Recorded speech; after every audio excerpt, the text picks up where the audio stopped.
Hello বন্ধুরা, সমকালীন রাজনৈতিক এবং ধর্মীয় অস্থিরতার বিরুদ্ধে সাম্প্রদায়িক সম্প্রীতি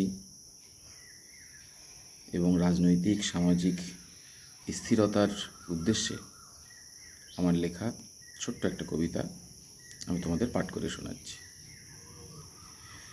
ধর্ম ধর্ম করিস কেন, ধর্ম ধুয়ে খাবি? ধর্ম ধর্ম করিস কেন, ধর্ম ধুয়ে খাবি? পরিশ্রমী আসল মন্ত্র বেঁচে থাকার চাবি।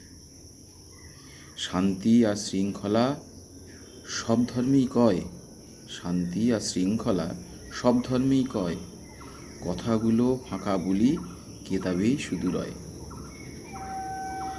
দেখ না খুলে কেতাবগুলো কি বলতে চায়, দেখ না খুলে কেতাবগুলো কি বলতে চায়, নিজেই তখন লজ্জা পাবি, বলবি হায় হায়। ভাই হয়ে ভাইকে মারে সে কি ধর্ম হয়? ভাই হয়ে ভাইকে মারে সে কি ধর্ম হয়? চেয়ে দেখ আকাশপানে, ঈশ্বর আল্লাহ একই স্থানে রয়। নমস্কার।